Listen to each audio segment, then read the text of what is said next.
किसी भी बच्चे को बच्चा समझने से पहले इंसान समझना शुरू करना। 17-18 की उम्र में अब इसके बारे में घर वाले सोच रहे हैं या वो खुद सोच रहा है, ये सब कुछ 5 या 6 बरस की उम्र में हो चुका है। बच्चों ने एहतजाज किया था कि हमारे वालिदैन जो है मोबाइल फ़ोन यूज़ करते हैं और हमें वक्त नहीं देते। एक बाप का मुकाबला अपने डीएनए से है। वाह भाई, यहाँ बाप घर में आ रहा है, किसी को परवाह ही नहीं है। इस वक्त आप बच्चे को चमाट मारते हैं तो बेसिकली आपको अपनी पड़ी होती है। हमारे पास बच्चों की हैंडलिंग गलत है। मैं क्लीन शेव था और पैंट शर्ट में था, उन्होंने कहा भाई ये शख्स अंदर नहीं आएगा इलाके में। बच्चों पे एक प्रोजेक्ट था, वो बच्चे स्कूल से भागे हुए थे। ना मुझे उन बच्चों की ज़बान आती, ना बच्चों को मेरी आती। वो खुद हादसे का सबब या वो खुद किसी के लिए हादसा बन सकता है। ये वो बच्चा है जो घर में वेलकम नहीं हुआ। हम बच्चों को पढ़ा सकते हैं बगैर किसी ज़बान इस्तेमाल किए हुए।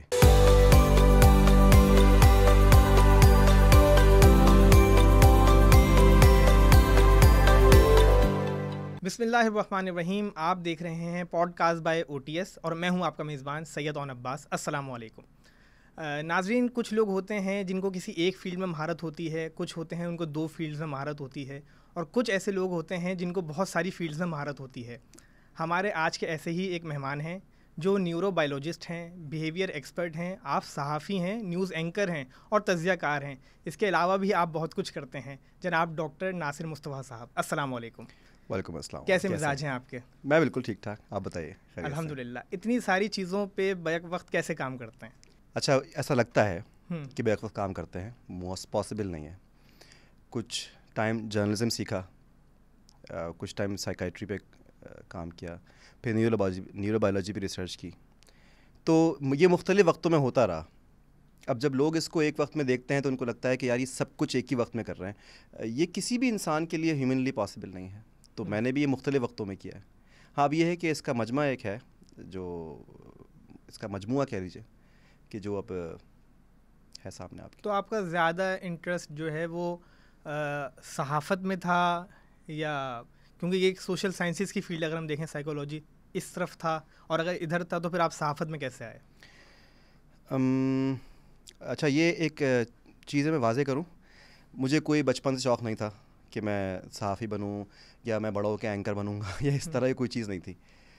आई wanted to be a fashion designer बचपन में। I wanted to be a chef at a moment. मुझे लगता था कि मैं शेफ़ बनूं, बहुत अच्छा। बचपन से कुकिंग का शौक़ था? हाँ, अम्मी के साथ अच्छा। बहुत काम किया था किचन में ना, तो ये शौक़ था। ये दोनों चीज़ें नहीं हो पाई। फिर तालीम भी मुख्तलिफ़ डोमेन्स के अंदर रही। कभी वो स्कैटर्ड जो है वो मेडिकल में रही, कभी IT में रही, तो इस तरह से जो हर चीज़ अच्छी लगती रही, पढ़ते गए। अच्छा, अब ये हुआ कि जब मुझे लिखने लिखाने का शौक़ था, उसमें करते कराते एक जगह से मेरा फिर जो है वो कुछ तरीक़ा बना। उसमें मैंने यहाँ पे रॉयटर्स का ऑफ़िस था कराची में, वहाँ पर मैं एक बहुत ही छोटी सी जॉब पे गया। अच्छा। उसमें वीडियो फीड्स आया करती थी, DVs उस वक्त होती थी ज़्यादा। किस ईयर की बात है? तकरीबन 2009। सही। और उसमें उन DVs को प्रूफ रीड करना होता था और उनको सुनना होता था, और उनके साथ में उनकी जो विजुअल्स थे, ऑडियोज़ थी, उनको सेट करके और फिर आगे भेजना होता था कि भाई ये काम सारा हो गया। फिर उनकी वेब फीड लिखनी होती थी। सोशल मीडिया उस वक्त अप नहीं था। इन चीज़ों करते कराते फिर I went to Dawn News, वहाँ पे मैं एंकर हुआ। और डॉन में एंकर होने के बाद में ये कोई नहीं, मुझे एक साहब शहाबुद्दीन साहब बहुत अच्छे सहाफ़ी, पाकिस्तान के बड़े मायनास और PTV के साबिक़ एंकर रहे, न्यूज़ एंकर।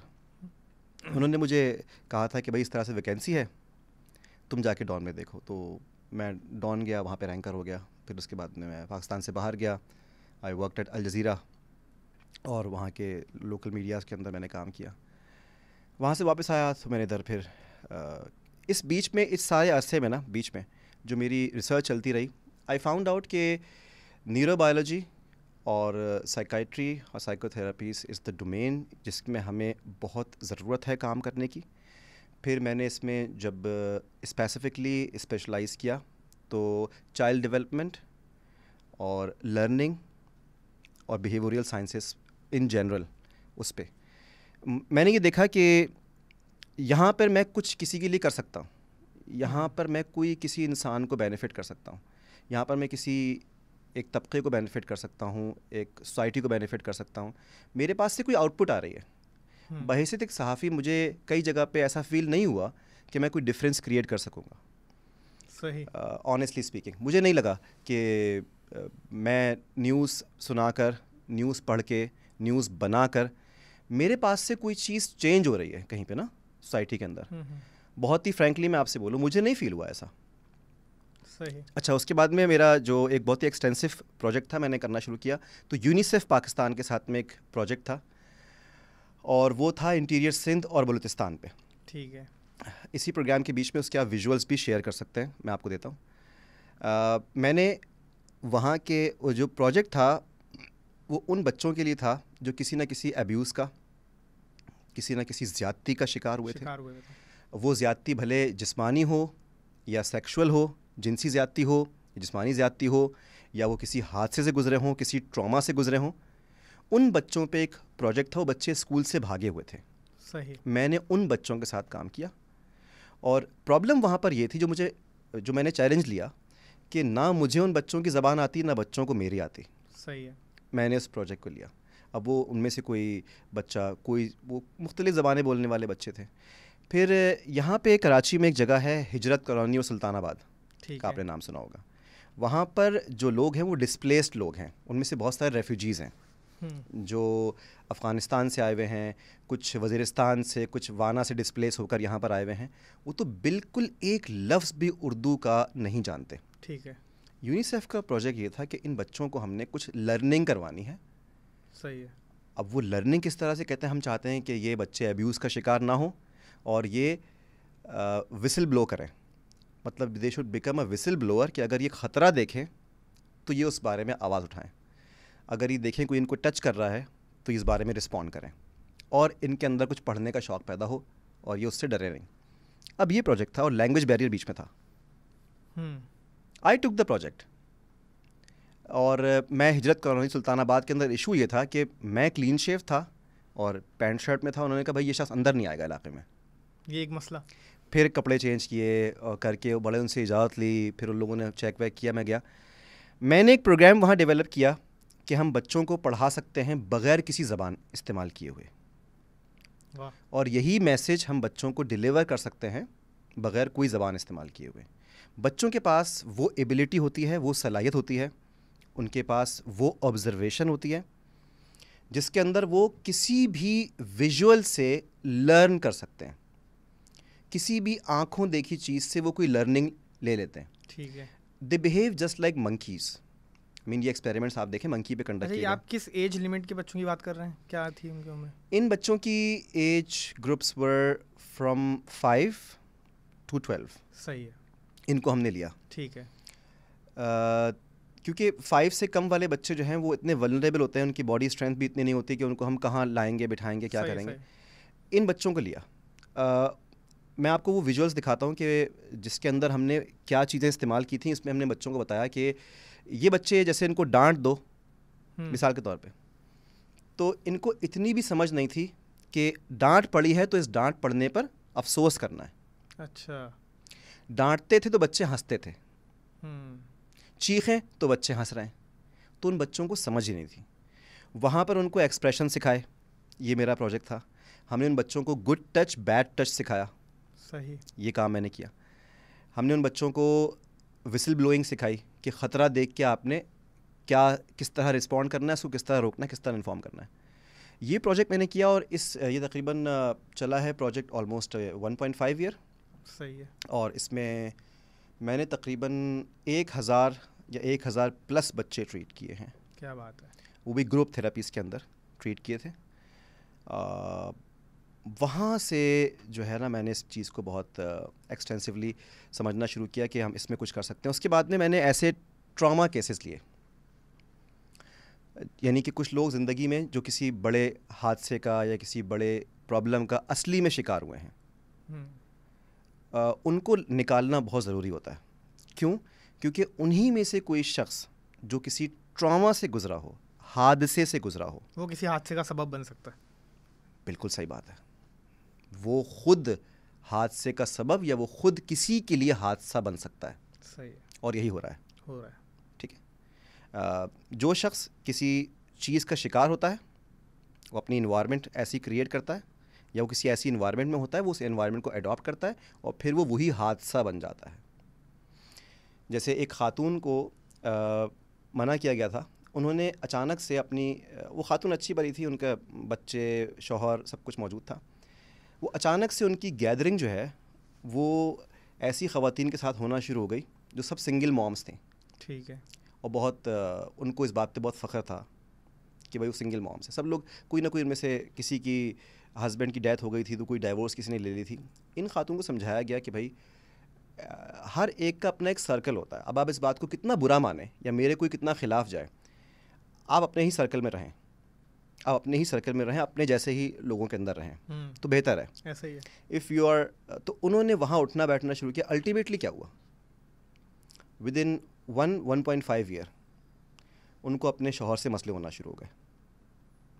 सही। ठीक है, क्योंकि जो उनकी गैदरिंग थी उनमें से किसी के पास शौहर नहीं था। सही। तो होता क्या था, वो सब लोग, वो तमाम ख़वातीन किसी ट्रॉमा से उठकर आ रही थी। हम अपना ट्रॉमा रिज़ॉल्व करने के लिए, ट्रॉमा क्या है, ट्रॉमा कुछ भी हो सकता है जो कि आपके साथ जिस्मानी हुआ हो, कोई हादसा जिसमें आपको शॉक लगा हो, कोई शॉक लगा हो आपको, कोई जिटर आपको आया हो, या आपकी कोई ट्रेमलिंग कंडीशन हुई हो, ऐसे हो गया। तो या तो वो जिस्मानी हो या मेंटल हो। ठीक है। फिज़िकल और मेंटल, कोई भी ट्रॉमा, उससे उस इंसान को अगर निकाला नहीं गया, वो दूसरे इंसान पर रद्द-ए-अमल के तौर पे उसको ट्रांसफ़र कर देता है। ठीक है। ठीक है। सही। उन खातून ने अपने इसी मसले को लेकर इन्हीं सब चीज़ों के साथ में इसके ज़ेरे असर रह के उन्होंने अपने शौक के साथ मसले क्रिएट करना शुरू किए और उनको भी एक शौक़ हुआ कि मैं भी यही सब कुछ करूं। ठीक है। नतीजा क्या हुआ कि वो अलग हो गई। ये मेरे आंखों देखा एक केस बता रहा हूँ आपको मैं। अच्छा, कई मैंने रिजॉल्व किए केसेस, कई लोगों को इनेबल किया।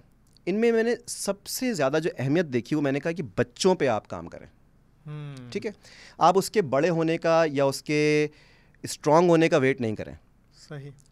देखें, आप दो तरीके से स्ट्रांग हो सकते हैं, या तो आप गलत स्ट्रेंथ लेके बड़े हुए, बिल्कुल, या आप अच्छी स्ट्रेंथ लेकर बड़े हुए। ऐसा ही है। एक स्ट्रेंथ होती है आपकी पॉजिटिव डायरेक्शन में और एक नेगेटिव डायरेक्शन में, दोनों में आपको स्ट्रेंथ चाहिए। ठीक है ना, यानी कि the good and the evil, the good and the bad, दोनों एक स्ट्रेंथ है। बिल्कुल, दोनों में से कोई एक स्ट्रेंथ लेके आप बड़े होंगे। सही। अगर आप इतनी, जब एक इंसान बड़ा हो गया है और उसके पास एक ऐसी स्ट्रेंथ है जो कि नेगेटिव है, उस नेगेटिविटी उसकी स्ट्रेंथ है, आप उस पर काम करेंगे, आपको बहुत मेहनत करनी पड़ेगी।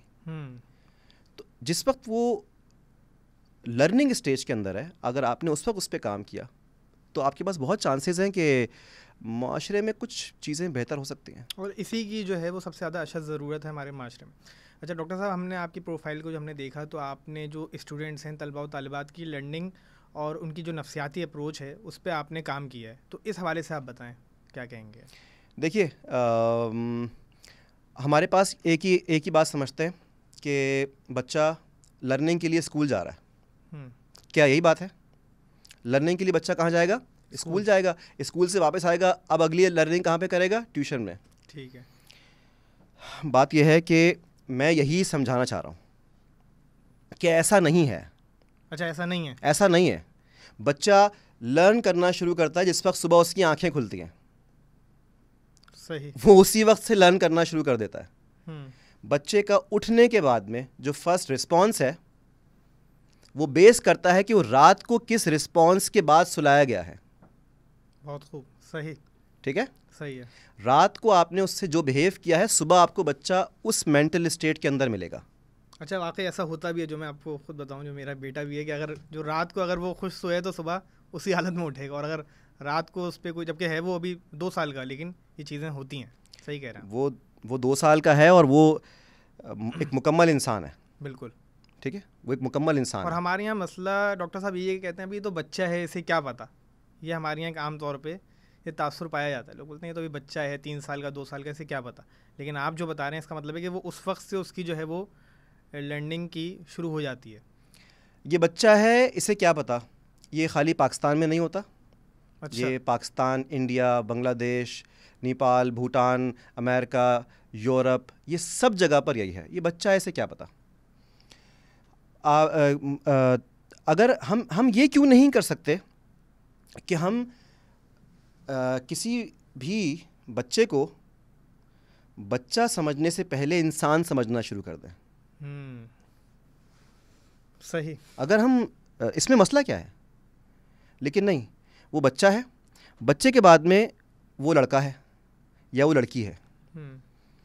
मुझे नहीं लगता, मैंने नहीं देखा कि शायद ही कोई पेरेंट हो जो उसको इंसानों की तरह ट्रीट करें। जैसे एक बच्चा है 4 साल का, 3 साल का, 2 साल का, और वो किसी बात पे चिढ़ रहा है, ठीक है, एनॉयड है, किया उसने ना, तो बड़े उसको देख के हंस रहे हैं, एंजॉय कर रहे हैं। यही बड़े अगर किसी बात पे गुस्सा हो, इनको देख के घर में कोई हंसे, तो ये मज़ीद गुस्सा करते हैं, इनको बुरा लगता है, ईगो हर्ट होती है। उस बच्चे की भी उतनी ईगो है, ये कोई नहीं समझता, वो उसके अपने वेट के हिसाब से। सही कह रहे हैं। ठीक है, आपने उसको, अच्छा वो किसी बात पे खुश है तो उसकी खुशी के भी मायने नहीं है, वो किसी बात पे गुस्सा है, रो रहा है, उसके मायने नहीं है। बच्चे की लर्निंग की बात हो रही थी, वो जिस वक्त सोकर उठा है जी, वो डिपेंड करता है कि रात को किस तरह सुलाया गया है। उसके बाद में आपको सुबह, वो बच्चा जिस वक्त वो सुबह उठा है उसकी लर्निंग स्टार्ट हो चुकी है। अब उसको माँ या बाप जो सलूक करेंगे सुबह, वो सलूक जाएगा स्कूल। सही। वो सलूक स्कूल जाएगा, वो ही सलूक जो यहाँ पर घर पे हुआ है। अब वो कोई भी सलूक है, इररिस्पेक्टिव, आपने सुबह अच्छा सलूक किया है या बुरा सलूक किया है, वो सलूक कैरी ऑन होगा, स्कूल जाएगा, टीचर के साथ में होगा और बच्चों के साथ में होगा, और वही सलूक डिपेंड करता है कि लर्निंग अब क्या होगी। ठीक है, सही। इस बात पे कोई ध्यान नहीं है, तो आपका बच्चा जब सो के उठे और उसको स्कूल भेजने तक, अगर आप चाहते हैं कि वो अच्छा पढ़े, अच्छा करके कुछ आए, अच्छा बिहेव करके आए, तो उसको अच्छे बिहेवियर के साथ स्कूल भेजें। अगर आपने चुप करो, खा लो, चलो, निकलो, जाओ, उठो, रुको, भागो, आप ये करके जाएंगे, तो वो भी वहाँ पर उसी किस्म का बिहेवियर देकर आएगा। फिर स्कूल से कंप्लेन आएगी, बदतमीज़ी करता है, चीखता है, ये बात नहीं मानता, बात नहीं सुनता। ये वो बच्चा है जो जिसकी घर पर कोई नहीं सुन रहा सुबह। बहुत अहम बात की आपने, बिल्कुल। ये जब स्कूल जाएगा तो ये वहाँ पर भी किसी की नहीं सुनेगा। क्यों? Back of the mind subconscious कह रहा है मेरी किसी ने नहीं सुनी, उसके लाशऊर में आ गया। ठीक है, मैं निगेट हुआ हूँ, मुझे डिनाइल मिला है हर चीज़ पे सुबह, तो मैं क्यों सुनूं? ठीक है, बात नहीं सुनता। आम कंसर्न पेरेंट्स का बात नहीं सुनता, ये सुनता नहीं है। लेकिन कुछ पेरेंट्स के आपको बच्चे मिलेंगे कि वो बड़े सधे हुए बच्चे होते हैं, बात भी सुन रहे होते हैं, मान भी रहे होते हैं। ये बेसिकली उनकी पेरेंटिंग ऐसे हो रही है। अब ये स्कूल से वापस आया, स्कूल से वापस आने के बाद में अब जो साथ में इसके बिहेवियर होगा वो इसकी डिपेंड करेगा कि अब ये अपने काम पे, यानी जो स्कूल से काम मिला है उस पर कैसे बिहेव करेगा। सही। ये इसकी जो दोपहर को या स्कूल से आया है, वो इसकी शाम का डिसाइड होगा कि कैसी होगी। शाम को साथ में इसके जो सलूक होगा वो डिपेंड करेगा कि रात को आपको कितना तंग करेगा ये। और इसकी रात को जो सलूक होगा वो सुबह उसका रिफ्लेक्शन पड़ेगा आगे। हमारे पास बच्चों की हैंडलिंग गलत है, हमारे पास जनरली बच्चों को इन्फोर्स किया जाता है कि ये कर लो, वो कर लो, वो कर लो, वो कर लो, वो कर लो, वो कर लो। बच्चा उस एज के अंदर ऑर्डर्स लेने पर नहीं है, वो ऑर्डर्स नहीं समझता है। बिल्कुल। वो ज़ोर ज़बरदस्ती कुछ कर लेता है, लेकिन वो उसका जो फीडबैक है वो कहीं और देगा। ऐसा ही इसको लेमन टर्म्स में आप इस तरह समझ लें, वो उसका असर कहीं ना कहीं देगा। हमारे पास कहते हैं कि जी पढ़ नहीं रहा, पढ़ाई में इंटरेस्ट नहीं है। आपने ये एक प्रॉब्लम देखा होगा कि पढ़ाई में इंटरेस्ट नहीं है। ऐसे ही कितनी जगह सुनने में आता है, पढ़ने में इंटरेस्ट नहीं है, दिलचस्पी नहीं है, बहुत जगह, बस हर वक्त गेम्स खेलता रहता है। ये कितनी जगह आपने बात सुनी है अंदाज़न? बहुत जगह में। यानी मिसाल के तौर पे अगर आपने 20 बच्चे देखे हैं तो 20 पेरेंट्स हैं जी। तो उनमें से 20 में से कितने पेरेंट्स बोलते हैं कि पढ़ाई में इंटरेस्ट नहीं है, हर वक्त गेम्स खेलता है? 14-15 जो है वो ऐसे। 14-15। ये कभी आपने सोचा है कि ये बच्चा पढ़ाई छोड़कर गेम्स क्यों खेल रहा है? उसका दिल नहीं लग रहा होगा उसमें। दिल गेम में क्यों लग रहा है? रोक टोक नहीं है उसमें, या किसी चीज़ के लिए फोर्स नहीं किया जा रहा। पहली बात बिल्कुल, जहां पर कंट्रोल दिख रहा है, जहां पर कंट्रोल दिख रहा है, उस गेम के अंदर जो भी ऑब्जेक्ट वो घुमा फिरा रहा है, उस पर उसका वो भले कंट्रोल है। इंसान है या वो गाड़ी है, उस पर उसका कंट्रोल है। हर इंसान कंट्रोल पसंद करता है। सही। वो बच्चा भी एक इंसान है, वो कंट्रोल पसंद कर रहा है। जब उसको आप बिठाते हैं पढ़ाने के लिए, वहाँ पे उसका कोई कंट्रोल नहीं है, उसको उस वक्त कोई चीज़ करनी है। जैसे फॉर एग्जांपल वो आपने पढ़ाने के लिए बिठाया है, अब वो टी टा टू टा यूँ कुछ कर रहा है, पेंसिल से वो यूँ कर रहा है, ये कर रहा है, वो कर रहा है, कभी वो कोई आवाज़ें निकाल रहा है, कोई कुछ कर रहा है, उसी वक्त आपने वो किताब कॉपी सामने से रिमूव कर दें। सही है। उसको करने दें वो चीज़, वो कर ले पहले, ठीक। मुझे पता है इसके लिए बहुत बर्दाश्त चाहिए। हाँ, लेकिन मैं यही कहने वाला था कि वालिदैन तो डायरेक्ट उसके मुंह चमाट मारे। चमाट क्यों मारते हैं? अदम बर्दाश्त ना, अदम क्या वो बर्दाश्त। बोले यार हमने ट्विटर रखा है 5,000 का 10,000 का और तू ये कर रहा है सामने, तो हाँ ना, अब या तो आप अपनी बर्दाश्त के साथ में बच्चा पाल लें, अगर आपने अच्छा पालना है तो, या फिर आप उसकी अदम बर्दाश्त, मतलब आपको या तो अपना ख्याल है या बच्चे का ख्याल है। जिस वक्त आप बच्चे को चमाट मारते हैं तो बेसिकली आपको अपनी पड़ी होती है, ऐसा ही है कि मैं जल्दी से यहाँ से उठ जाऊँ, ऐसा ही है। ठीक है, मैं जल्दी से जो काम मैंने करना था वो करूँ जाके। चलें, वो काम कोई भी है, मैं नहीं कह रहा कि आप कौन सा, आप खुद जाके कहीं कोई मज़े कर रहे हैं, क्या पता माँ को किचन में काम है, बाप को ऑफिस जाना है, तो फिर किसी और को रिस्पॉन्सिबल कर दें उस चीज़ का ना। सही। किसी और को ट्रांसफ़र कर दें, मल्टीपल लोगों को ट्रांसफ़र कर दें, एक को टाइम नहीं है। लेकिन अगर आपने इन्फोर्स किया है उस चीज़ को, तो वो आपके लिए प्रॉब्लमेटिक होगी। मेरा अगला सवाल भी डॉक्टर साहब यही है कि वो क्या फैक्टर्स हैं जो परेशानी का सबब बनते हैं कि बच्चा नहीं पढ़ पा रहा होता।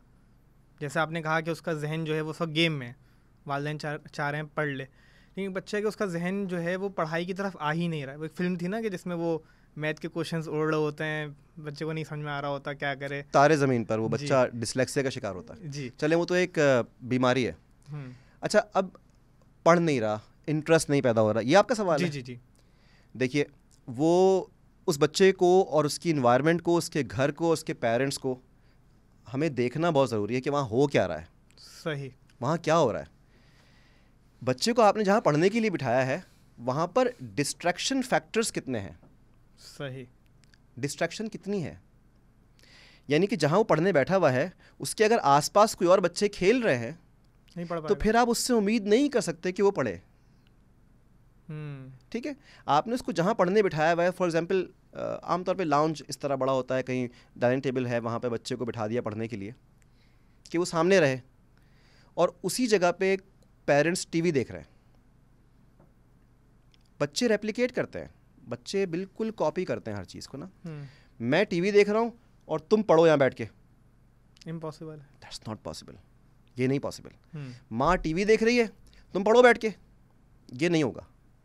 अब ये एक्सटर्नल फैक्टर्स हैं कि वो बच्चे की इन्वायरमेंटल फैक्टर्स और दीगर चीज़ें, उस बच्चे को आप कह रहे हैं पढ़ने के लिए, जो कि आप खुद नहीं उस चीज़ में इन्वॉल्व। अब ब्रेन किस तरह रिस्पॉन्ड करता है बच्चे का कि यार ये लोग ये सब कुछ कर रहे हैं, मुझसे कह रहे हैं ये करो, तो मैं ये सब कुछ क्यों नहीं करूं। सही। बात ये नहीं है कि उसको पढ़ाई में इंटरेस्ट नहीं है, बात यह है कि आप उसे वो चीज़ करने को बोल रहे हैं जो आप खुद नहीं कर रहे, और आपने उसके लिए दीगर डिस्ट्रैक्शंस, और बच्चे कुछ और कर रहे हैं, अम्मी कुछ और कर रही हैं, अब्बू कुछ और कर रहे हैं, ठीक है, सही है, आवाज़ें आ रही हैं। देखिए, एजुकेशन एक बहुत संजीदा मामला है। ये आप खुद कितने अच्छे पढ़े लिखे हैं, आपने मुझे अच्छी तरह पता है, आपकी 2 डिग्रीज में तो आपके गोल्ड मेडल्स हैं जी, ठीक है। ये बग़ैर संजीदगी के, बग़ैर एक्यूरेट कंसंट्रेशन के ये मुमकिन नहीं है। ऐसे ही है, ठीक है, बग़ैर ये डिस्टर्बेंस होता आपके अगर पढ़ाई में या चीज़ों के अंदर, आप ये नहीं कर सकते थे। ऐसे ही है, बिल्कुल। अच्छा, एक तो मैंने बता दिया कि उसकी इन्वायरमेंट किस तरह की है। दूसरा, इस बच्चे को पढ़ाने बिठाने के लिए किसी एक सब्जेक्ट के ऊपर चीखा चिल्लाई अगर हुई है, वो जो लाउड बिहेवियर आपका था वो उस बच्चे के अंदर एकोज करता रहता है, आते रहते हैं उसको ये आवाज़ें बार बार बार बार बार बार। उस पे उसको बुरा भला कहा गया है, कोई गाली दी गई है, या उसको कोई हाथ मारा गया है, ठीक है, थप्पड़ मारा गया, कुछ किया है, वहाँ पर अब रेजिस्टेंस क्रिएट होना शुरू होगी, यानी मुज़ाहमत। ठीक है, हर इंसान करता है मुज़ाहमत। सही है। कोई बड़ा हो, बच्चा हो, औरत हो, बूढ़ा हो, मर्द हो, कोई भी हो, वो करते हैं मुज़ाहमत। ये मुज़ाहमत पे होता है कि मैं नहीं पढ़ूंगा। सही। वो कहता नहीं कि मैं नहीं पढ़ रहा, वो उसका इंतकाम आपसे वो एग्ज़ाम के अंदर लेके आता है। उसको ये नहीं पता वो अपने आप को ख़राब कर रहा है, उसको पता है कि इन्होंने मुझको डांटा, इन्होंने मुझको मारा, अब इनको मिलेगा बुरा रिजल्ट। वो अपने जहन में ये हाँ कर रहा होता। ठीक। और उसको खुद भी नहीं पता वो ये कर रहा है। ये नेचुरल मैकेनिज़्म है, ये नेचुरल मैकेनिज़्म है, ये रेजिस्टेंस है। ठीक है, ये इस पे होगा। अच्छा, उसके अलावा आप बच्चे ने कोई फरमाइश की है, या कुछ खाने के लिए बोला है, या कुछ पीने के लिए बोला है, ठीक है ना, आपने उस चीज़ को मशरूत कर दिया कि ये करोगे तो मिलेगा। सही। ठीक है, ऐसा बहुत जगह होता है बिल्कुल। अब आपने क्या किया कि एक बार आपने ये करने के बाद में आपने एक सिस्टम क्रिएट कर दिया। आपने अब जहन में ये बात तैयार कर दी कि अब जो भी करोगे उस पर कुछ ना कुछ मिलेगा। अब आप हर बार नहीं दे सकते। सही। दीगर सब्जेक्ट्स के अंदर, दीगर चीज़ों के अंदर जब नहीं मिलेगा तो अब रेजिस्टेंस आपने खुद क्रिएट करवा दी है। सही बात है, ऐसा ही है। मैं ये नहीं अच्छा, खुद भी करता है बच्चा, मैं ये नहीं करूँगा, पहले आप ये करें। कोई खिलौना चाहिए, कोई या कुछ खाने में, जो भी XYZ, मैं बाद में पढ़ूंगा, पहले आप मुझे ये करके दें। अगर आपने वो चीज़ उस वक्त फुलफ़िल कर दी, मैं मना नहीं कर रहा कि फुलफ़िल नहीं करें या पूरी नहीं करें, पूरी करें, लेकिन अगर आपने उस वक्त वो चीज़ पूरी कर दी है तो वो आपने अपने लिए प्रॉब्लम क्रिएट कर ली है। बहुत अहम नुक्ता है, बिल्कुल। ये पेरेंट्स के लिए आपने बहुत अहम नुक्ता दिया है कि ऐसा ही होता है, क्योंकि लोग कहते हैं चलो भाई जान छुड़ाओ जल्दी, जो कह रहा है वो करो। जान नहीं छुड़ाओ, जान तो अब बंद गई आके आपकी। आपने एक बार ये हरकत कर दी, अब आप अगली बार के लिए आपके पास क्या वजह है कि मैं ये नहीं करूँगा? आपके पास कोई वजह नहीं है, आपको वो करना ही करना है। फिर अब जब पेरेंट्स जाते हैं ज़िद के अंदर कि नहीं अभी तो नहीं है, अब वहाँ पे बच्चे का जहन एक्सेप्ट नहीं करता, वो बागी हो चुका होता है। ठीक है, कि तुमने पहले किया था अब तुम नहीं कर रहे, यानी कि अब तुम हो दुश्मन। अब ये एक रिफ्ट स्टार्ट होना शुरू हो गई और वो इस तरह से पूरा स्पॉइल हो गया। नंबर 2। नंबर 3, आप किसी ऐसी इन्वायरमेंट के अंदर हैं कि जहाँ पे बच्चे को आपने उस वक्त पढ़ने के लिए बोल रहे हैं, वो नींद मांग रहा है, वो सोने को मांग रहा है, या वो खेलने को मांग रहा है, उसको जाना है उठ के, और बच्चे बाहर हैं और आप बोलने पढ़ो। अब ये वहाँ की उधर की इन्वायरमेंट नहीं है, कुछ बच्चे बाहर खेल रहे हैं, इसको बिठा दिया पढ़ने के लिए। फॉर एग्जाम्पल वो कज़न के बच्चे हैं, जॉइंट फैमिली सिस्टम में होता है, बिल्कुल जॉइंट के अंदर होता है ये पाकिस्तान में। इस चीज़ को भी आपको संभालना होगा, यानी ये भी एक फैक्टर है, ये भी एक फैक्टर है, ये भी एक फैक्टर है। अगर ऐसा हो रहा है फिर आपके पास कोई रीज़न नहीं है कि तुम पढ़ो क्योंकि वो ये काम कर रहे हैं तो उन्हें करने दो, तुम यहाँ पढ़ो बैठ के, नहीं। सही। आप एक प्रॉब्लम ये क्रिएट कर रहे हैं। इसका सोल्यूशन आप निकालें, क्योंकि बहुत सिंपल है कि या तो उस बच्चे को उस इन्वायरमेंट से अलग करें, क्योंकि तालीम है बहुत संजीदा मामला है, बिल्कुल उसको आपको उससे अलग करना पड़ेगा। अच्छा, एक और चीज़ जो हमारे पास नहीं हो रही, आपने कहा कि इंटरेस्ट नहीं है, बच्चे को वो चीज़ें पढ़ाई जा रही हैं। फॉर एग्ज़ाम्पल वो स्कूल में है, वहाँ टीचर वो डिस्कस कर रही है, पढ़ा रही है, ठीक है, वो बच्चा वहाँ से वो चीज़ लेकर आता है। बच्चों की एक टेंडेंसी होती है कि जब वो कोई चीज़ पढ़ते हैं या कोई चीज़ नई सीखते हैं, उनको अच्छा लगता है कि वो आकर इसको डिस्कस करें। ऐसा ही है, उनको वो बताना, वो एक्साइटमेंट, वो कहीं जाएं, जैसे फॉर एग्जांपल वो किसी प्लेलैंड गए या किसी जगह पे गए, वहाँ से वो फ़ौरन वापस जब पहुँचते हैं, हम वहाँ गए थे, वहाँ हमने ये देखा था, वहाँ पे ये हुआ था, वहाँ ज़ू जाएं तो बताते हैं। हाँ, ज़ू जाएं या कहीं भी जाएं, यही उनको एक्साइटमेंट कुछ नया सीखने पे होती है स्कूल में। वो कुछ नया सीख कर जैसे घर पहुँचे, उनको कोई चाहिए जिसको वो बताएं कि वो स्कूल में क्या सीख कर आए। अब वो आते हैं अम्मा के पास, अम्मा आज ना टीचर ने, चुप करो भी काम कर रही हूँ। वो आया अब्बा के पास, अब्बा बैठे न्यूज़ देख रहे हैं, उसने कहा कि आज वो ये, अच्छा ठीक है जाओ। अब उसके पास कोई है नहीं, कि वो किसको बताए कि मैं क्या नया, वो एक्साइटमेंट जो है ना, वो एक दिन थोड़ी कम हुई, दूसरे दिन थोड़ी कम हुई, फिर कम हुई, फिर कम हुई, फिर कम हुई, ग्रेजुअली कम होते होते होते होते होते वो मोटिवेशन ख़त्म हो गई। बिल्कुल। क्यों? क्योंकि मैं जो नया सीख कर आ रहा हूँ, मेरी जो एक्साइटमेंट है, वो एक्साइटमेंट मेरे साथ शेयर करने वाला कोई नहीं है। ये जो लोनलीनेस है, इसके बाद में ये चीज़ें डिस्कस करने के लिए उसके पास कौन है? घर में तो कोई नहीं है। अब कौन है? वो दोस्त जो क्लास में है, ठीक है, उनके साथ शाम में मिले, दोपहर में मिले, वो स्कूल की बातें हुई, वो कुछ उधर का शेयर हुआ, फिर वो क्या होता है कि वो बच्चा बंटना शुरू हो गया, अब वो बाहर वालों का हो गया, वालिदैन से कट गया, वो थोड़ा बड़ा हुआ, अब बाप ने कंप्लेन करना शुरू की, अब माँ ने कंप्लेन करना शुरू की, वो जुमले सुनेगा इस तरह के, इसको तो हमने बाहर वालों के लिए पैदा किया है, ये तो लगता है इनका तो इस घर से कोई इंटरेस्ट ही नहीं है। सुना है कभी आपने ये? ऐसा ही होता है, इनको तो इस घर से कोई ताल्लुक ही नहीं है। जब वो छोटा था आपका कितना ताल्लुक था उससे? अब वो जो बड़ा होके उसने अपने ताल्लुकात खुद पैदा कर लिए हैं भाई, तो अब अफसोस कैसा? अब अफसोस कैसा? अब उसने जो वो फैमिली क्रिएट करना चाह रहा था घर में, वो जो शेयरिंग चाह रहा था घर में, वो उसने बाहर करके उसने अपनी एक फैमिली क्रिएट कर ली है। अब उसकी फैमिली उसके वो दोस्त हैं। यहाँ जब वो घर में एक बच्चा एंटर होता है, कुछ घरों के अंदर बच्चे घर के अंदर जब आते हैं तो सब अपने अपने कामों में लगे होते हैं। अम्मा अपने काम में है, अब्बा अपने काम में। बच्चा आया, अब वो आया है, ये बैग उसके लटका हुआ है, वो आया घर में, मैं आ गया हूँ, आ गए तुम, जाओ मुँह हाथ दो, ये करो वो करो। कभी सुन लिया उसने, कहीं से आवाज़ आ गई, अब वो देख रहा है यहाँ पे कोई सो रहा है घर में, अब्बा अपने कमरे में या ऑफिस गए हुए हैं, अम्मा यहाँ बिजी हैं।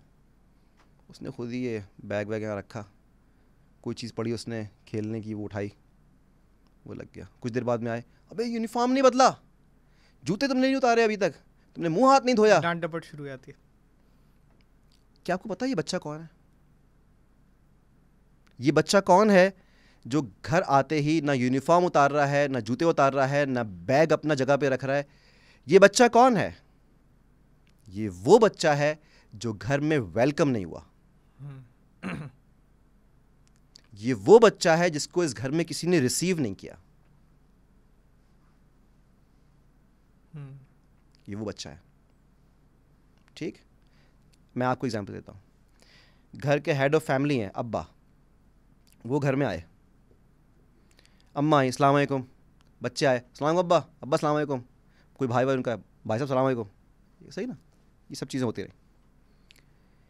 अब अगर ये किसी वक्त में घर में एंटर हुए अब्बा, ना अम्मा ने कहा अस्सलाम वालेकुम कैसे हैं, आए लाएँ बैग दे दें ये वो, ना बच्चों ने सलाम किया किसी ने, ये आए एंटर हुए, वाह भाई यहाँ बाप घर में आ रहा है, किसी को परवाह ही नहीं है, और यहाँ किसी को एहसास ही नहीं है, और यहाँ किसी को ये नहीं है, किसी को वो नहीं है। वो घर में एक फसाद शुरू हो गया कि मैं घर में एंटर हुआ हूँ और किसी ने वेलकम नहीं किया, तो मुझे किसी ने वेलकम नहीं किया, मुझे किसी ने वेलकम नहीं किया, किसी ने प्रोटोकॉल नहीं दिया, मुझे किसी ने रिसीव नहीं किया। वही आपकी बात वहीं जाके जुड़ गई है, बच्चे को जो है इंसान नहीं समझ रहा। सही, बिल्कुल। ये बच्चा जब रिसीव अच्छे से नहीं होगा घर पे जी, तो ये जहाँ से आ रहा है ना, माइंड गोज टूवर्ड्स दैट। मैं जिस जगह से आ रहा हूँ वो जगह मेरे अंदर कोई वैल्यू ऐड नहीं कर रही। It goes to that. बिल्कुल, कि मेरे स्कूल जाने का क्या फ़ायदा? सही बात है। मेरे ये यूनिफॉर्म पहन के बैग लटका कर ये इतनी ख्वारी काट के वैन के अंदर इतनी देर आने का क्या फ़ायदा? यहाँ तो कोई मेरा वेट ही नहीं कर रहा। और अभी सोशल मीडिया पे एक पोस्ट आई थी, गालिबन यूरोप में कहीं बच्चों ने एहतिजाज किया था कि हमारे वालिदैन जो है मोबाइल फ़ोन यूज़ करते हैं और हमें वक्त नहीं देते। तो वो भी यही ना कि कोई उनको सुनने वाला नहीं है। माँ के पास जाएं, बाप के पास जाएं तो अच्छा ठीक है, देखिए this a very good point, thank you.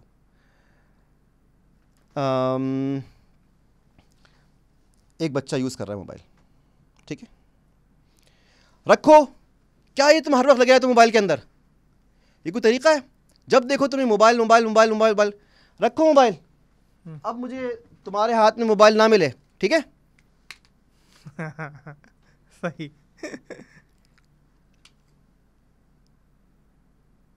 आप जो चीज़ मना कर रहे हैं वो आप कैसे कर सकते हैं? खुद पे कंट्रोल करना पड़ेगा। अच्छा, एक और जेस्चर देखिए, एक और जेस्चर देखिए फ़ोन पर, ये अम्मा हैं या अब्बा हैं कोई भी, चुप करो तुम लोग, चुप करो, चुप करो, चुप करो। हाँ, तो मैं ये कह रहा था कि आप खुद बात कर रहे हैं, आप दूसरों को बोल रहे हैं कि चुप करो। सही। ऐसा कैसे पॉसिबल है? बच्चे इसको प्रोसेस नहीं कर पाते। आपका जो उस वक्त मना करना है वो ये है कि आहिस्ता बोलो। हाँ, आप चुप करो कैसे बोल सकते हैं? ठीक, सही, सही है ना? ये चीज़ है, यहाँ ये सारे फैक्टर मिलने के बाद में जब आप इस किस्म के डिफरेंसेस घर में क्रिएट करते हैं, इस किस्म के बयासेस घर में होते हैं क्रिएट, इस किस्म के इनइक्वालिटीज़ जब घर में होती हैं क्रिएट, उस रिस्पॉन्स के अंदर वो क्या करता है कि वो ये सारा क्लटर उसके दिमाग में जमा है। सही। अब आप उससे जब पढ़ने के लिए कहते हैं, लिखने के लिए कहते हैं, तो जिस बच्चे की कोई चीज़ घर में नहीं मानी जा रही, फिर एज अ रिस्पॉन्स वो कहता है कि मैं किस लिए पढ़ रहा हूँ, और आप मुझसे कैसे ये मनवा सकते हैं कि मैं कर रहा हूँ, कि मैं पढ़ूँ, मैं पढ़ूँ? ये कैसे हो सकता है? तो ऐसा बिल्कुल नहीं होता, ठीक है? इसको मैं बहुत आसान करके कहता हूँ, अगर आप चाहते हैं आपका बच्चा अच्छा पढ़े, क्योंकि हम लोग जहाँ पे अभी जिस वक्त हैं तो एक एजुकेशनल इन्वायरमेंट है यहाँ पे इस वक्त क्रिएट हुआ हुआ। ये पॉडकास्ट भी एक ऑफ द स्कूल की जो है वो पेरेंट्स ज़रूर देख रहे होंगे, बिल्कुल, ठीक है ना, या केयर टेकर्स या गार्जियंस जो हैं बच्चों के, कोई भी देख रहा है। तो सबसे पहले आप अपने बच्चे को जिस चीज़ के लिए कह रहे हैं उसकी इन्वायरमेंट को ज़रूर वॉच कर लें। अगर आपने उसकी इन्वायरमेंट को अप्रोप्रिएट नहीं रखा हुआ, यानी मुनासिब, मैं ये नहीं कह रहा कि उस कमरे में चार्ट्स लगे हों और उस कमरे के अंदर वो एजुकेशनल चीज़ें दाएं बाएं रखी हुई हों, ऐसा कुछ नहीं, लेकिन अगर आपने उसके डिस्ट्रैक्शंस, जो चीज़ें उसको डिस्ट्रैक्ट करती हैं, उसकी कंसंट्रेशन को वॉइड करती हैं, वो अगर वहाँ पर मौजूद हैं और वो आप उससे कह रहे हैं कि पढ़ो, तो वो नहीं पढ़ेगा, नंबर 1। नंबर 2, आप उसको जिस तरह स्कूल भेज रहे हैं, डिपेंड अलॉट कि वहाँ पर स्कूल में उसका टाइम कैसे स्पेंड होगा। नंबर 3, बच्चा घर वापस आ रहा है, रिसीव द चाइल्ड प्रॉपरली, उसको प्रॉपरली रिसीव करें, उसको प्रॉपरली वेलकम करें, ठीक है? मैं ये नहीं कह रहा कि आप खड़े होकर नाचें बच्चे के लिए, मैं ये नहीं कह रहा कि आप वो बर्थडे सेलिब्रेशन करें, उसकी एक केक रखें उसके लिए काटने के लिए, या कोई म्यूज़िक लगा दें, नहीं, लेकिन एटलीस्ट वो घर में आए तो उसको देखकर कोई स्माइल करने वाला हो, उसे कोई वेलकम करने वाला हो, उसको कोई शौक से रिसीव करे। इसका बहुत गहरा असर पड़ता है आपके बकौल। जैसे मिसाल के तौर पे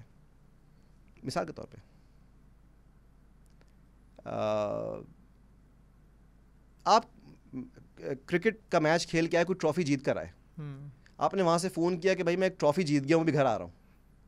आप जब घर में घुसे, सब लोग कह रहे हैं वाह भाई वाह वाह वाह वाह ज़बरदस्त, और ये वो फलाना ढिमका, ठीक है ना, दैट्स समथिंग, आपने कोई अचीवमेंट किया, कुछ किया। बच्चे का सुबह घर से निकलना और दोपहर तक की सारी इतनी सारा डिस्टेंस और ख्वारी सब काटने के बाद में आना, ठीक है, बहुत बड़ा नहीं लेकिन छोटा अचीवमेंट तो है, हर दिन उसका एक अचीवमेंट है। वो इतना भारी बैग लेके जाना, एक के बाद एक पीरियड अटेंड करना, वहाँ पे दीगर बच्चों के साथ में इंटरेक्ट करना, वहाँ पे सीखना, ये सारे अमल के बाद में जब वो आ रहा है तो वो थोड़ी सी एप्रिसिएशन बनती है।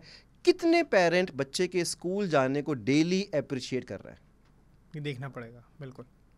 अगर आप नहीं कर रहे और फिर कहते हैं कि बच्चे का इंटरेस्ट नहीं है, तो मेरी गलती नहीं है, बच्चे की गलती भी नहीं है, वालिदैन की है, जिन हाथों के अंदर वो है उनकी गलती है। डॉक्टर साहब, ये हमने बात की, जैसे ये तो आपने छोटी एज के बच्चे, और जो ग्रोइंग एज होती है सबसे अहम, यानी कि कह लें ये पटरी पे लाने वाली एज होती है, और आपने इस पर बड़ी तफसील से रोशनी डाली। ये ज़माना गुजर गया, उसके बाद बच्चा जो है वो कॉलेज लाइफ में आया, उसके बाद university life. As a psychologist आप क्या समझते हैं कौन सा फेज़ जो है वो एक तालिब इल्म के लिए या एक अच्छा इंसान बनने के लिए सबसे इम्पोर्टेंट होता है? प्राइमरी यानी एक बच्चा जो स्कूल गोइंग है वो, कॉलेज लाइफ या यूनिवर्सिटी लाइफ? आप अच्छा इंसान बनने का पूछ रहे हैं या अच्छा प्रोफेशनल? दोनों। अच्छा इंसान बनने का पीरियड जो है वो स्कूल का ही है। स्कूल के बाद में कोई ना अच्छा इंसान बनता है ना बुरा इंसान बनता है। उसने जो बनना होता है वो स्कूल में बन चुका होता है। सही। बच्चा लाइफ में क्या प्रोफेशन लेगा, हमारे पास इंटरमीडिएट के बाद में या बाहर मुल्कों में से हाई स्कूल कहते हैं या कैम्ब्रिज सिस्टम के अंदर इसको ए लेवल्स कहते हैं, उसके बाद में वो सोचना शुरू करते हैं या पूछना शुरू करते हैं या देखना शुरू करते हैं क्या बनेगा।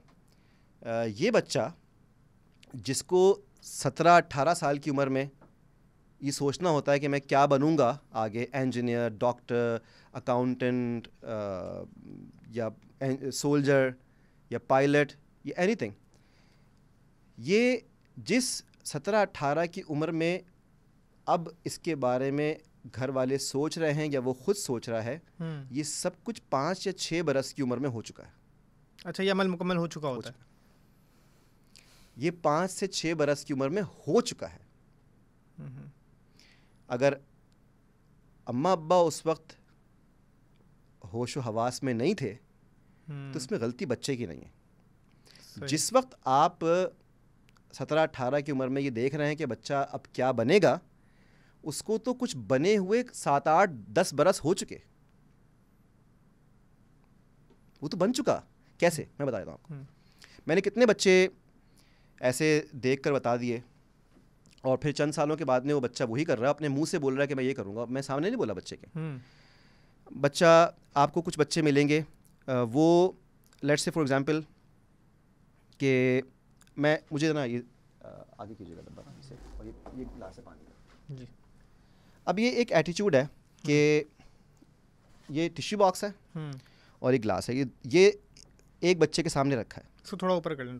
हाँ, ये एक बच्चे के सामने टिश्यू बॉक्स और एक गिलास रखा हुआ है। सही है, ठीक है।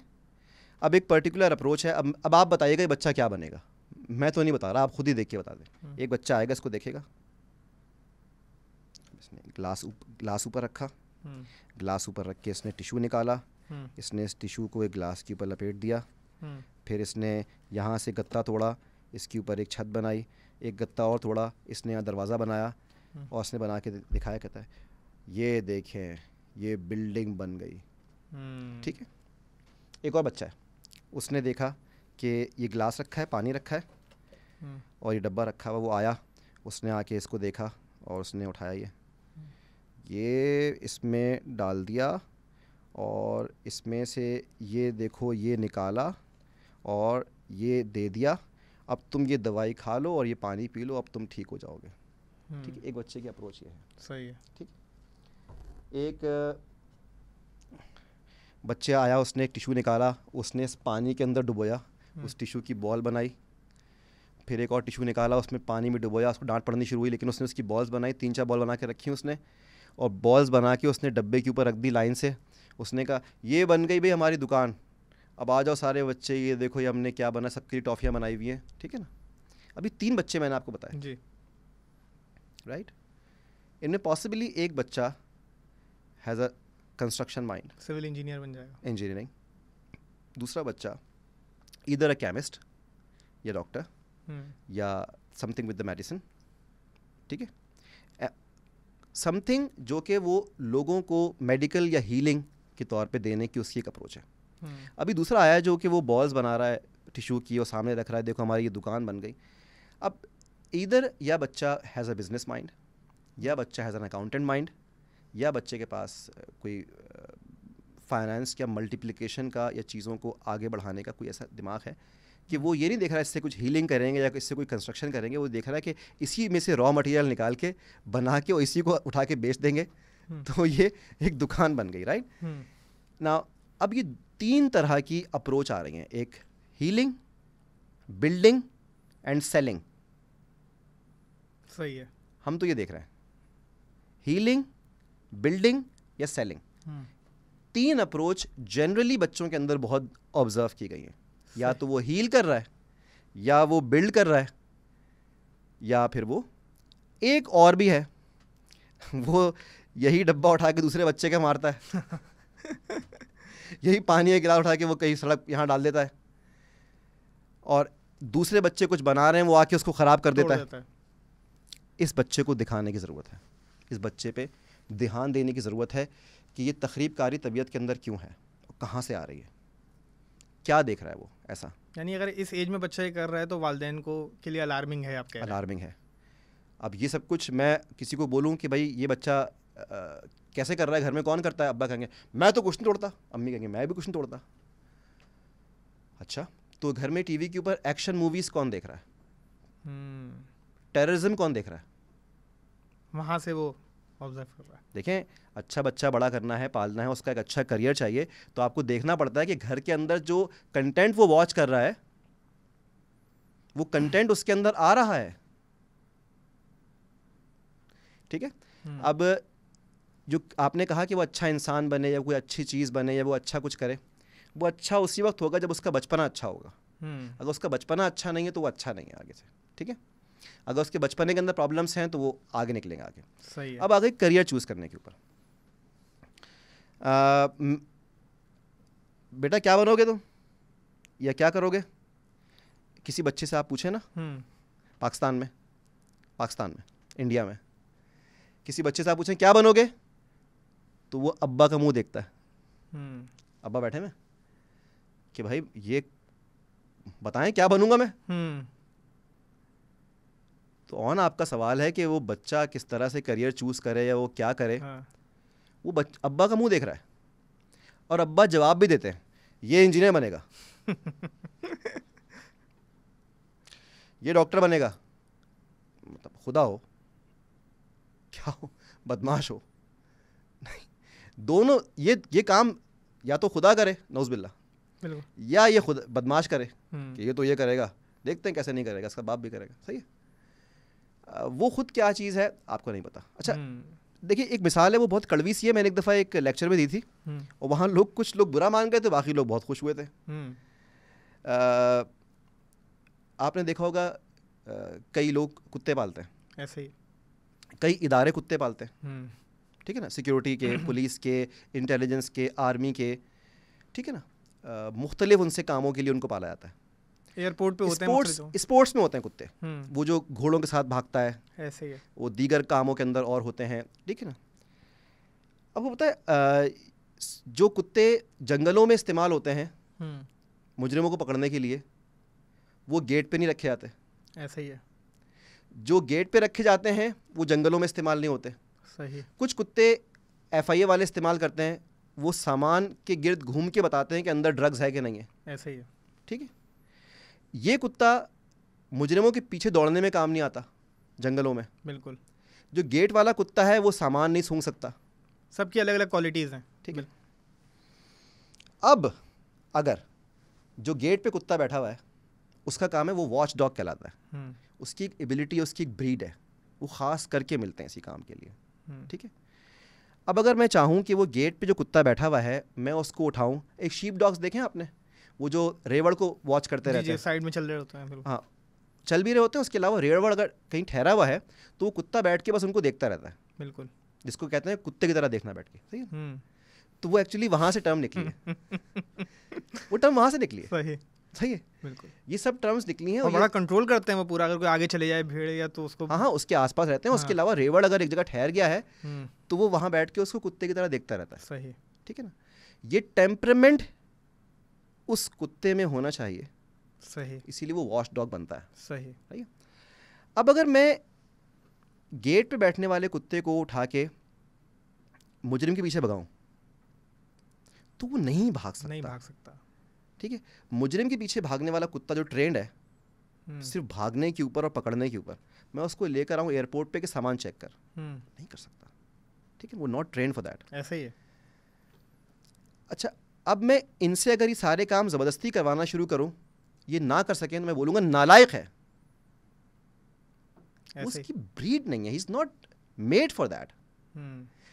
हम कुत्तों में इतना ध्यान रखते हैं घोड़ों में इतना ध्यान रखते हैं कि भाई ये किस काम के लिए कुत्ता बना है, उसकी ब्रीड कौन सी है। बहुत खूब, बहुत अच्छी मिसाल दी आपने। मैं क्या करूँ, इससे आसान क्या दूँ मिसाल। सही, बिल्कुल।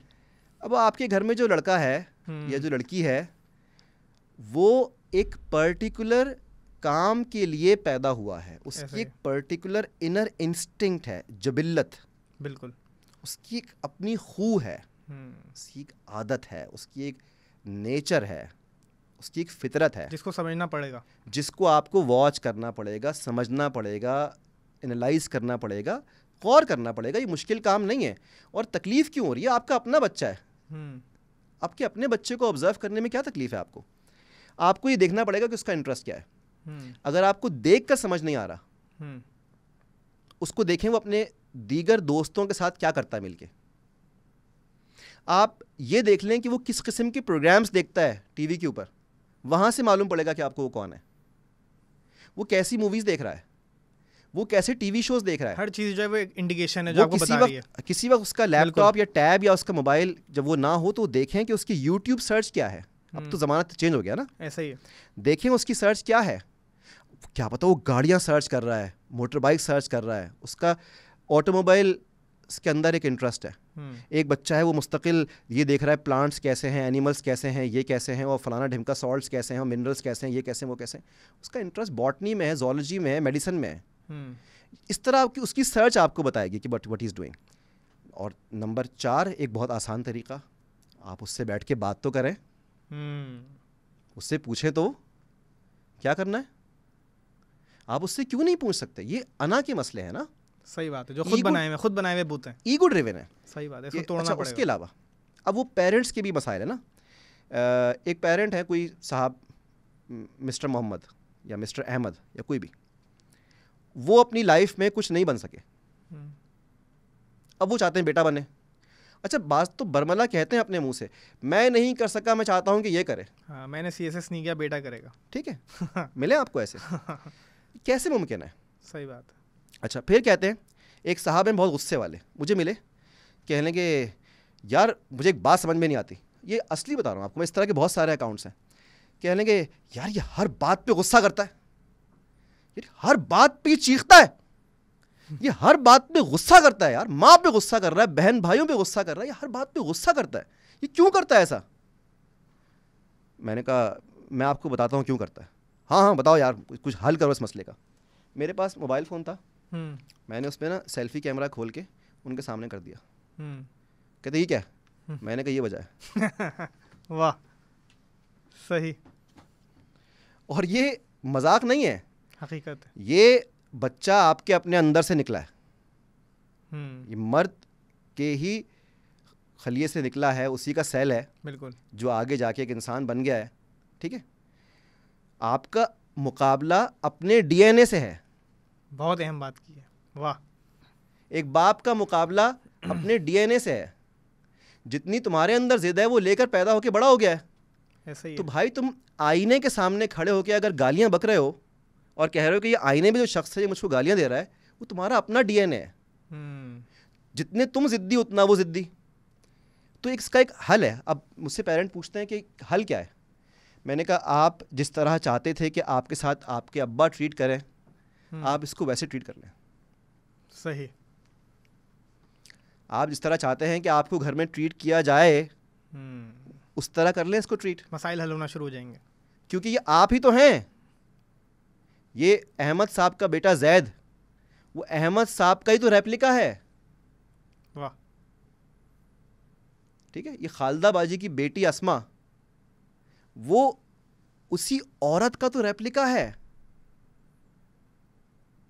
तुम जितनी जिद्दी थी अपने ज़माने में, वो तुम्हारी बेटी आज उतनी जिद्दी है।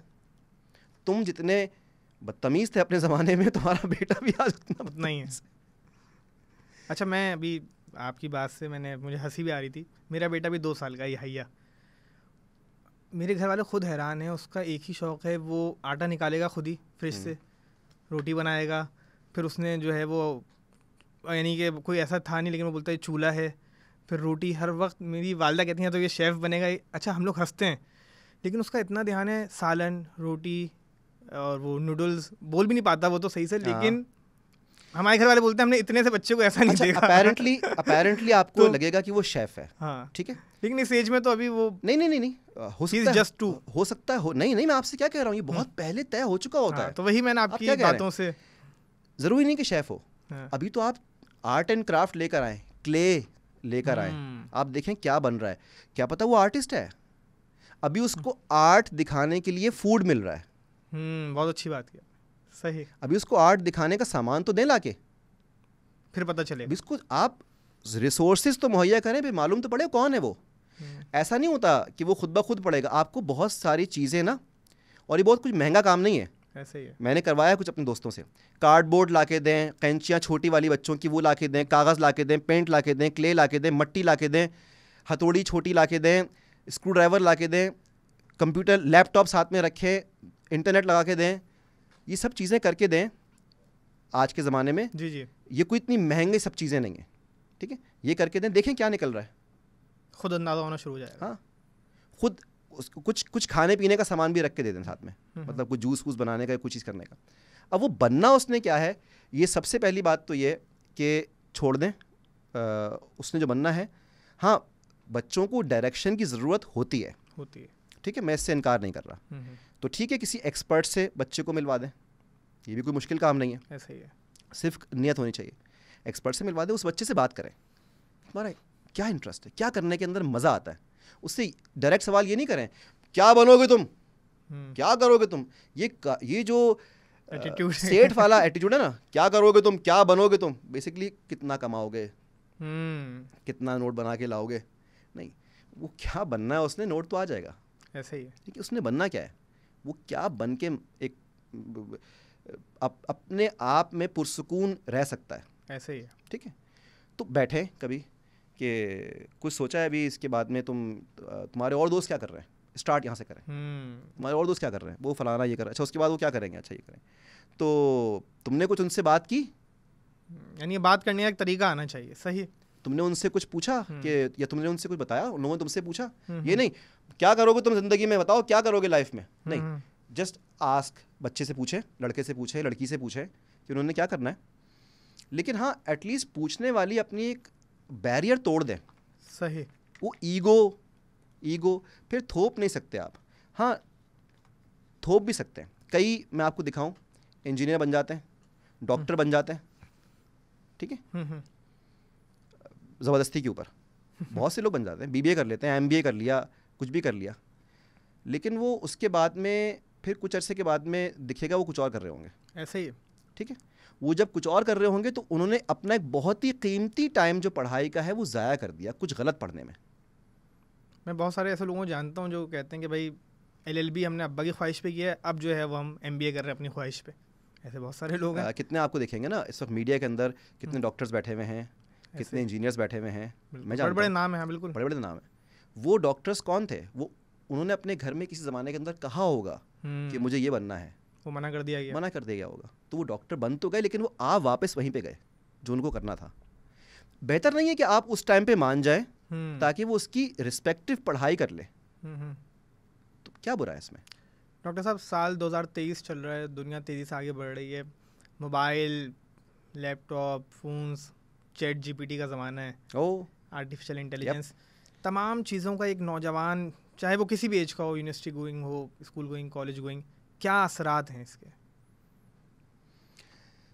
क्या असरात हैं ऑन, सवाल तो ये है कि क्या असरात नहीं है, क्या असरात नहीं है, वाह, क्या असरात नहीं है।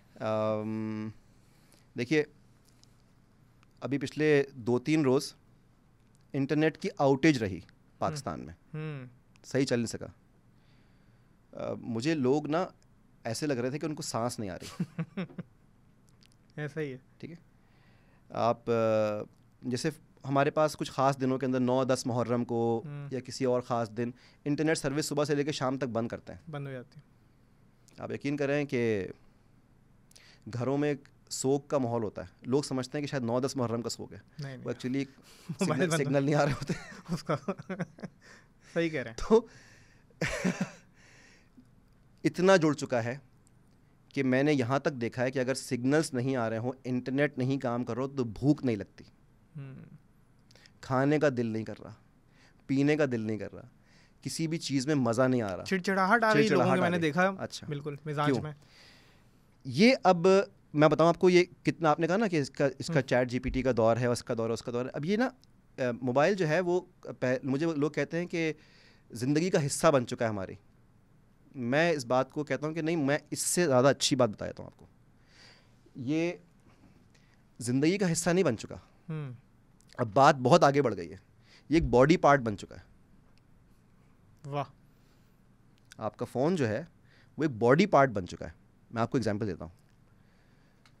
सुबह उठते ही जब आँख खुलती है, हाँ बिल्कुल, आँख खुली भी नहीं होती तो, ठीक है ना, ये जैसे कोई इंसान उठने के बाद में अपने हाथ पांव चेक करता है, ऐसे ही है। ठीक है, ठीक है, कहीं पे खड़े हों, उठ के खड़े हुए कहीं जाने के लिए, एकदम से हाथ मार के देखा, गिर तो नहीं गया, निकल तो नहीं गया, बिल्कुल ऐसे जैसे कि मेरा कहीं हाथ पांव तो नहीं रह गया, ठीक है।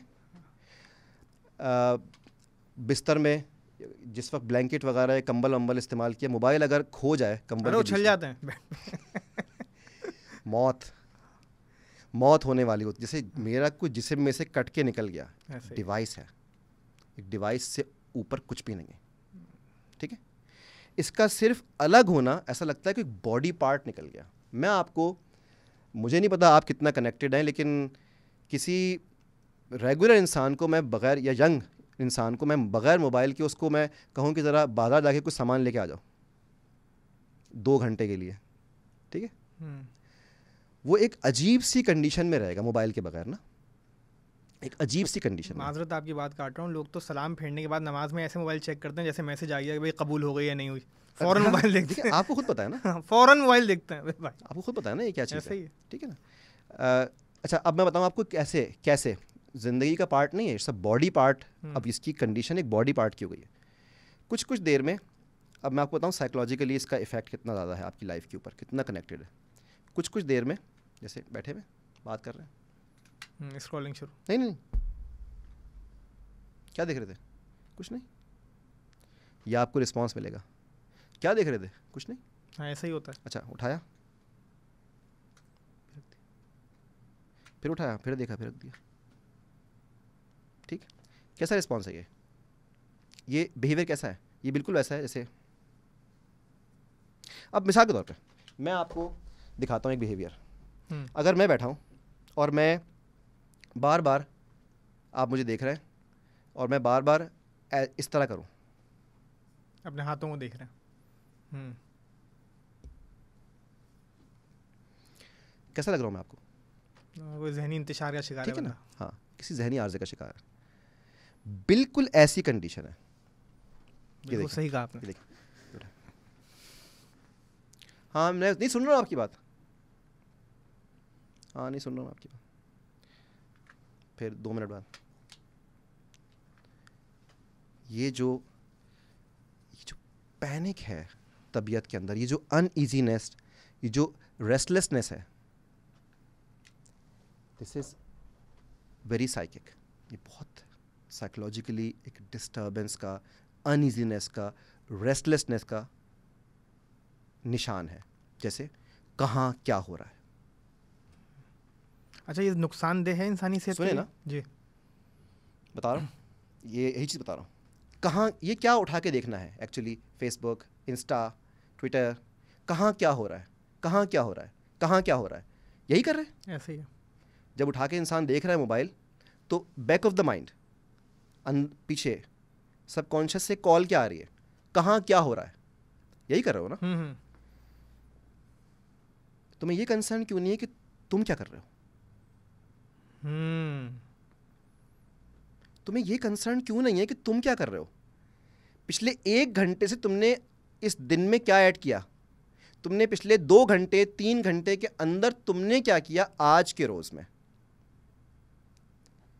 पिछले कई घंटों में और क्या कर रहे हैं आपने। इस चीज को लेकर एक यंग इंसान ने या किसी एक आम इंसान ने अपनी जात को माइनस कर दिया अपने दिमाग से। बहुत खूब। ये नुकसान, जब अपनी जात माइनस और दूसरों की जात ये दूसरों को ही देख रहे हो ना। जी जी। आप मोबाइल उठाते हो तो सोशल मीडिया प्लेटफॉर्म्स के ऊपर जब देखते हो तो क्या अपने आप को देख रहे हो? नहीं। या अपनी अपडेट्स देख रहे हो? नहीं ना, तुम ये देख रहे हो कि दूसरे क्या कर रहे हैं। जब तुम्हारे जहन में हर वक्त यह है कि दूसरे क्या कर रहे हैं, तो एक जहनियत क्या डेवलप हुई? सही बात है। दूसरों की टो लेने की, दूसरों की खोज लगाने की। जब दूसरों की खोज लगाओगे तो जहन, सबसे पहले इंसान का जहन किस पे आता है? तनकीद पे। हर एक पर तनकीद, हर एक पर तनकीद। क्या कर रहे हो? इसको चेक किया, इस पे हंसे, आगे गए उस पे लानत की, उससे आगे गए उसका मजाक उड़ाया, इस तरह 15-20 मिनट बाद इसको बंद कर दिया, फिर 5 मिनट के बाद में दोबारा खोला, फिर यही हरकतें की।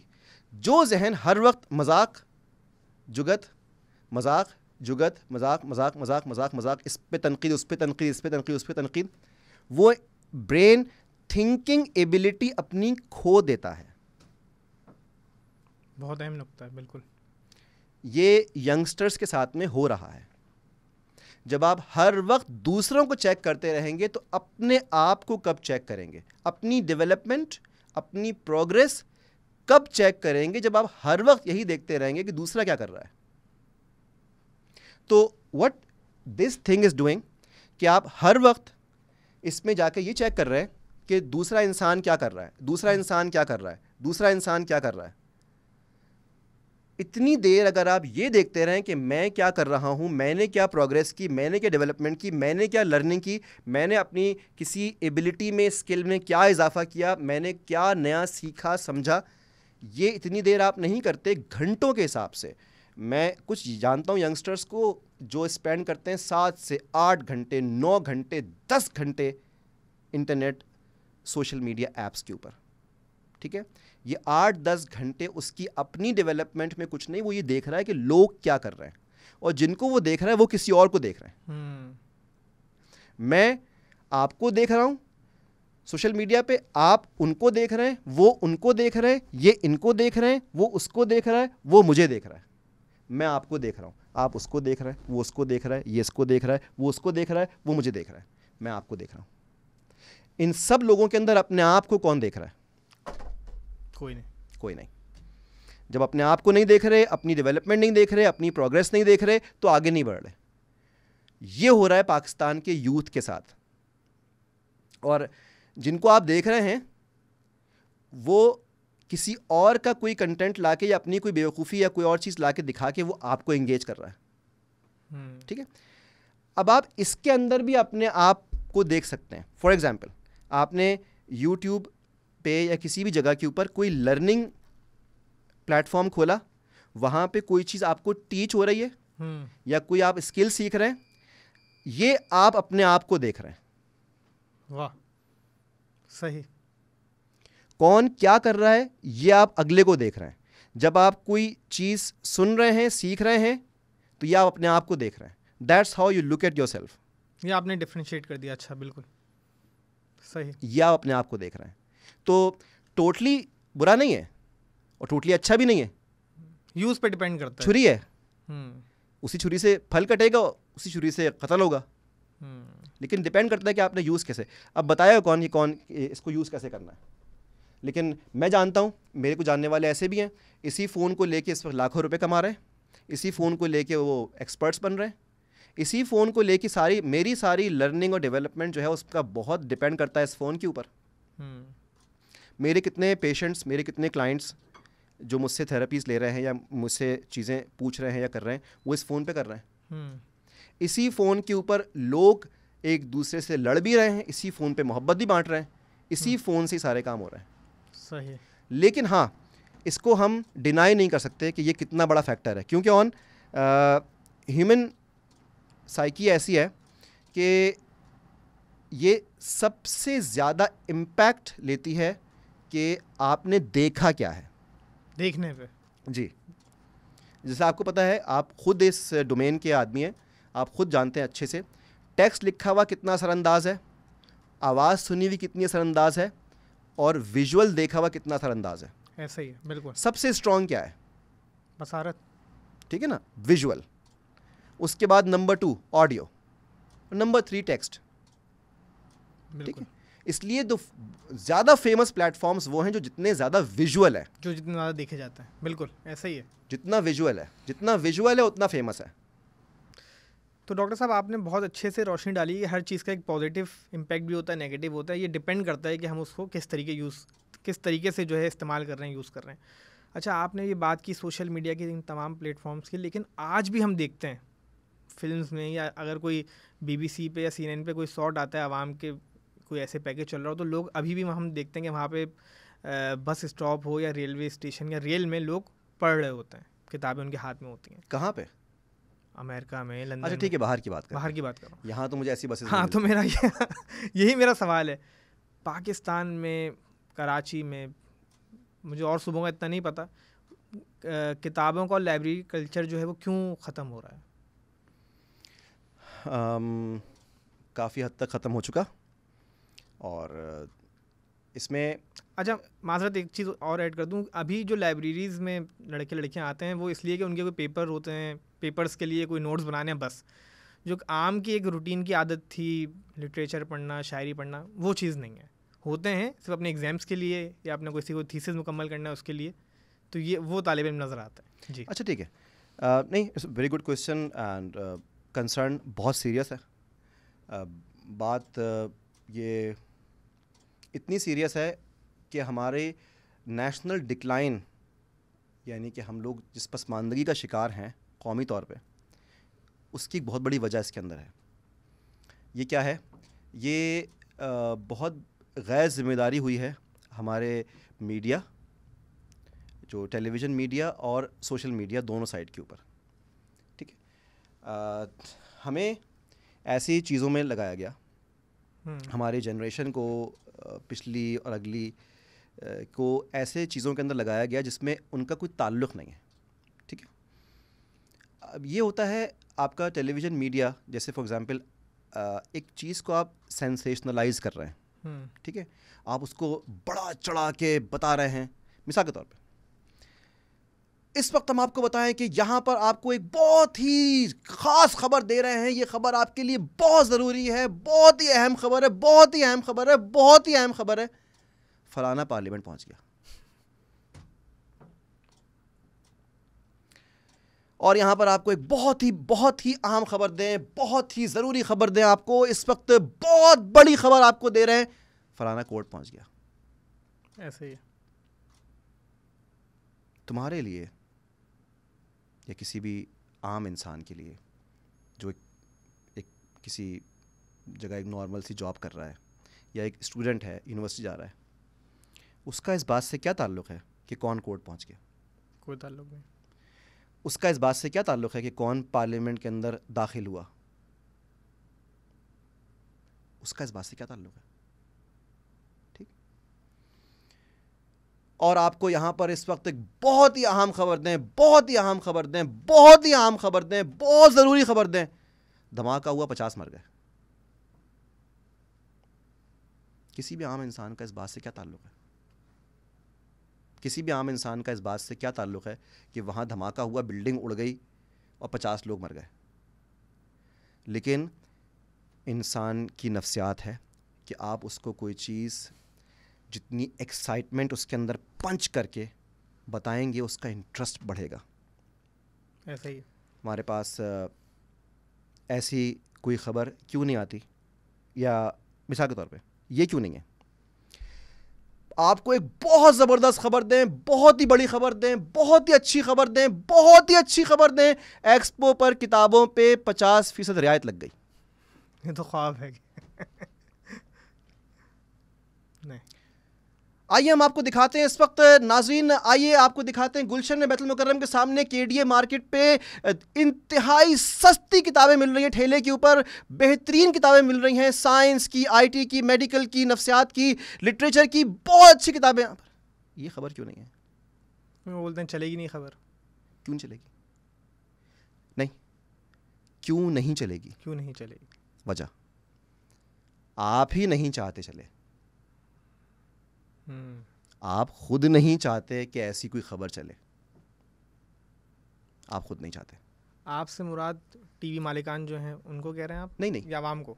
नहीं, जो भी जो भी पॉलिटिशियंस हैं, जो भी दीगर लोग हैं इनके अलावा, या जो भी और लोग हैं जो कि ख़बर दे रहे हैं, ख़बर बना रहे हैं, ये जिनका ताल्लुक़ आवाम से है, सही, कोई भी हो, वो जिसका भी ताल्लुक़ आवाम से है, वो चाहता ही नहीं है कि वो ऐसी ख़बर दे, किताबों पर रियायत लग गई, यहाँ इतनी किताबें मिलती हैं, ठीक है।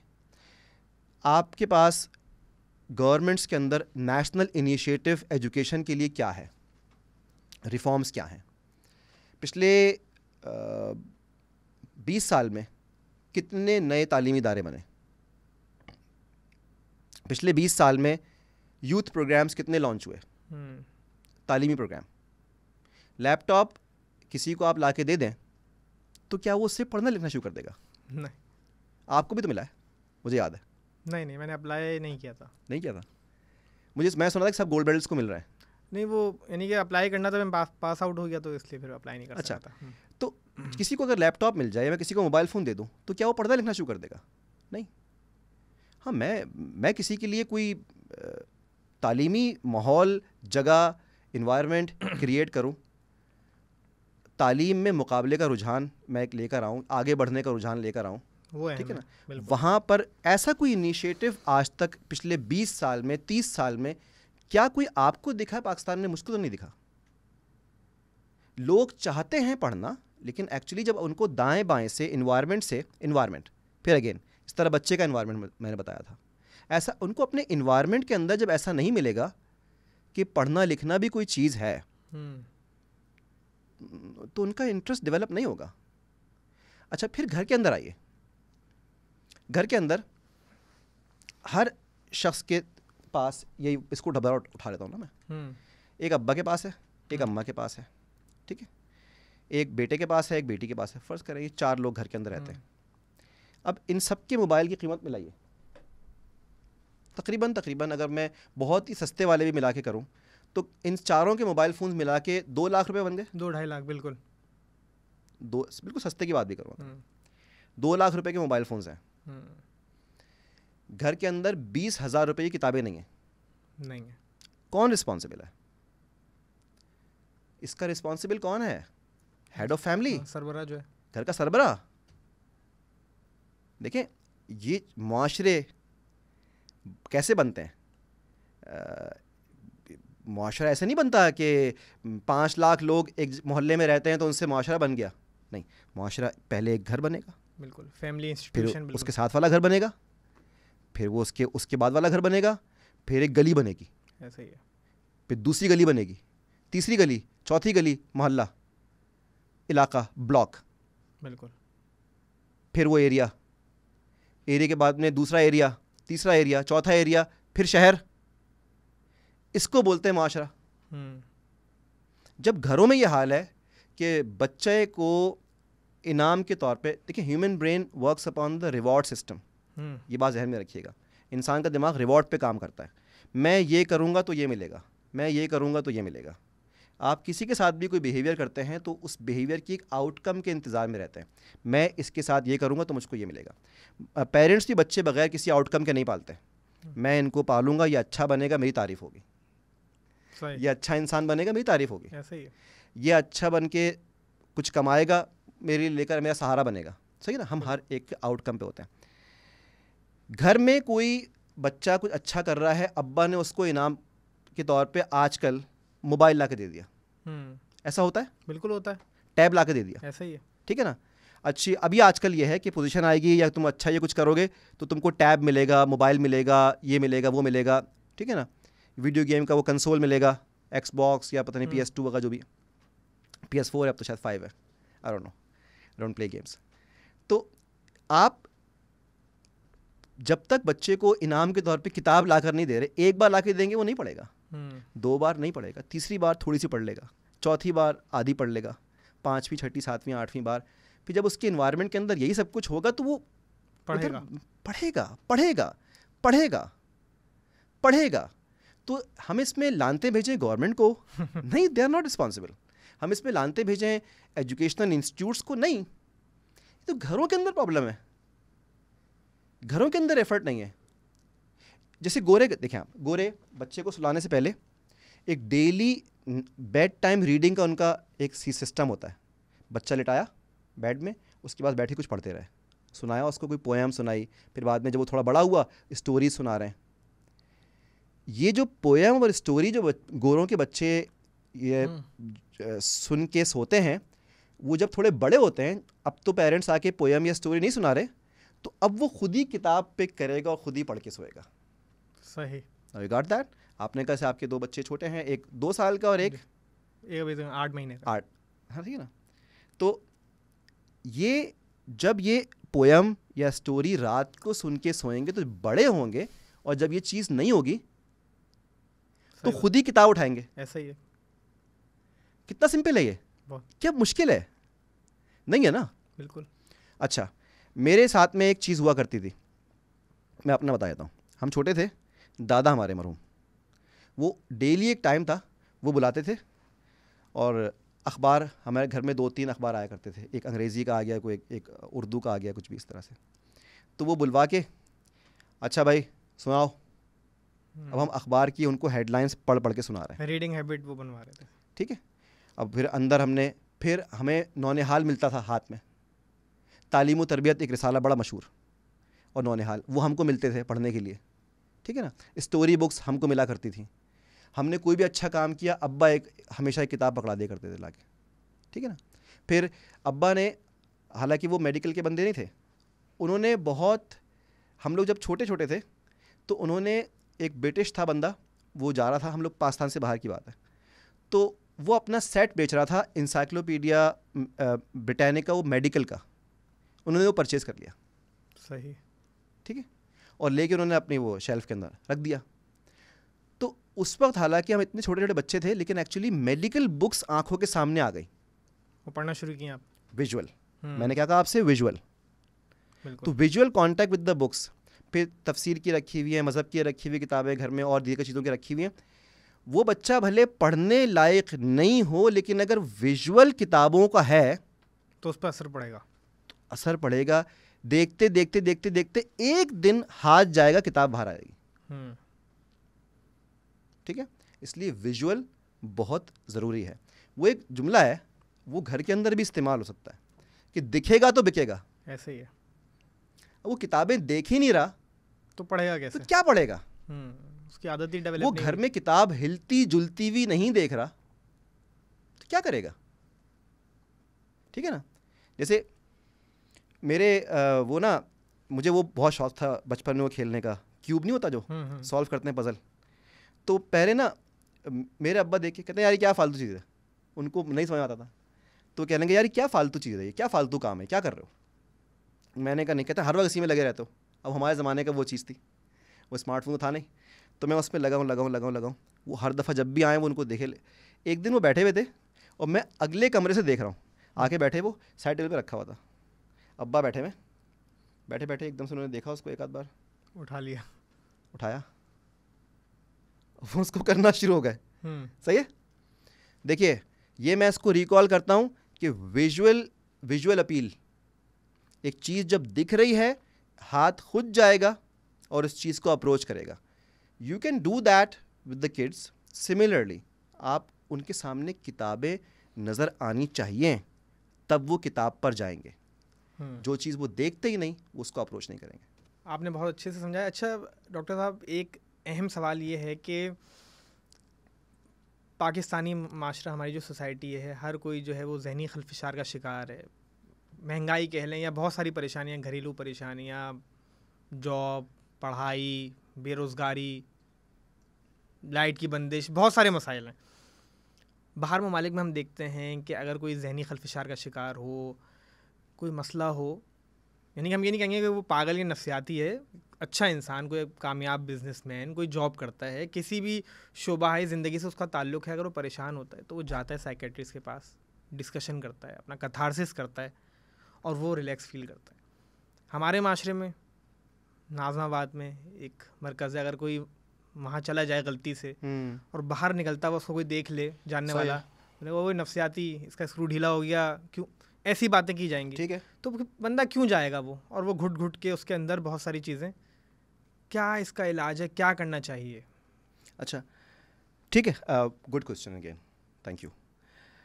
अच्छा ठीक है, ऑन तुम्हारे कभी पेट ख़राब हुआ है? बहुत। तुमने जाके डॉक्टर को पेट दिखाया? तुम्हारे कभी गले में दर्द हुआ है? बिल्कुल। कभी गला दिखाया डॉक्टर को? बिल्कुल। कभी चोट लगी है हाथ पाँव में? फिर डॉक्टर को दिखाइए। ये सब इसलिए कि ये जिस्म के जो आज़ा हैं, उसको ऑर्गन्स कहते हैं ह्यूमन बॉडी के, ये अगर ख़राब हो जाए या इनमें कोई फॉल्ट आ जाए तो जीना मुश्किल होता है। ऐसे ही है। पेट अगर ख़राब रहेगा तो ज़िंदा रहना मुश्किल हो जाएगा। ऐसे ही। मौत तो नहीं होगी लेकिन ज़िंदगी गुजारने में सही नहीं रहेगा। ऐसे ही है। गले में दर्द है अगर तो मौत तो नहीं होगी लेकिन ज़िंदा रहने में तकलीफ़ होगी। ऐसे ही है। तो हम में से हर कोई कभी ना कभी अपनी कमर दिखाता है जाके, कभी अपना पेट दिखाता है डॉक्टर को, कभी अपना गले में तकलीफ़ दिखाता है, कभी अपने हाथ में तकलीफ़ दिखाता है, कभी दांत में तकलीफ़ दिखाता है, कभी आँख में इन्फेक्शन दिखाता है। पाकिस्तान में हर पूरे जिस्म के अंदर सिर्फ एक मगज़ को बॉडी ऑर्गन नहीं मानते। बहुत अहम बात की आपने। क्या वजह है इसकी, यही मेरा सवाल है। मुझे नहीं पता। कोई ना कोई जिस्म का हिस्सा कभी ना कभी किसी प्रॉब्लम का शिकार रहता है। ये भी तो एक ऑर्गन है, इसमें कोई प्रॉब्लम क्यों नहीं आ सकती? ठीक है, ये बात जिस दिन हम मान गए कि ये हमारे जिस्म का हिस्सा है, और जिस तरह और चीज़ों के अंदर फॉल्ट आ रहे हैं इसमें फॉल्ट आते हैं, जिस तरह हाथ और पाँव थक जाते हैं, जिस तरह बॉडी में जिस्म में दर्द होता है, जिस तरह पेट में दर्द होता है, इस तरह गले में दर्द होता है, जिस तरह आँखों में दर्द होता है, ऐसे ही यहाँ पर भी कोई तकलीफ़ होती है। पेट की तकलीफ़, गले की तकलीफ़, आँख की तकलीफ़, हाथ की तकलीफ़, पाँव की तकलीफ़ की तरह दिमाग की तकलीफ़ भी एक होती है। उसको भी ट्रीटमेंट चाहिए। दिमाग की ट्रीटमेंट और उसकी मेडिसिन्स अलग हैं। पेट की तकलीफ़ वाला शख्स पागल नहीं होता, गले की तकलीफ़ वाला शख्स पागल नहीं होता, आँख में जिसके दर्द है वो पागल नहीं होता, जिसके दांत में तकलीफ़ वो पागल नहीं होता, क्योंकि बॉडी के हिस्से हैं, ख़राब भी होते हैं, पेन भी करते हैं, इलाज होता है। लेकिन जिसके दिमाग में कोई तकलीफ़ होती है उसका इलाज होता है, वो पागल है। बिल्कुल ठीक है, पागल नहीं है। लेकिन हमने ये एक्सेप्ट कब करना है, हमने ये मानना कब है कि ये हमारे जिस्म का हिस्सा है। जिस तरह जिस्म के और हिस्से थक जाते हैं, इस तरह दिमाग भी बाज़ दफ़ा थक जाता है। जिस तरह एक टाइम के बाद में किसी चोट की वजह से बाजू पे कोई चोट लगी है, आप किसी को बोलें यार ज़रा ये पानी के गैलन उठाओ, यार वो मेरे हाथ में चोट लगी हुई है ना पिछले 2 महीने से, मुझसे उठता नहीं है। ठीक है, लिसन वेरी केयरफुली, ये बात आप सुने ज़रा ध्यान से। ठीक है, दिस इज़ वेरी इंपॉर्टेंट, ये बहुत इंपॉर्टेंट है। समझे कि मैं आज की सबसे ज़्यादा इंपॉर्टेंट बात आज कह रहा हूँ, इस वक्त कह रहा हूँ कि किसी इंसान को आप बोलें कि ये गैलन है पानी का, ज़रा उठाओ, वो कहता है मेरे बाजू में चोट लगी हुई है, 2 महीने पहले मेरे बाजू में, 3 महीने पहले चोट लगी है, मुझसे नहीं उठेगा। वो आके कोशिश भी करता है, उससे उठता नहीं है। आप कहते हैं कोई बात नहीं। इस तरह जब किसी इंसान के दिमाग में, उसकी सोच में कोई चोट लगी हुई हो तो वो भी ऐसे ही बाजू की तरह परफॉर्म नहीं कर पाता।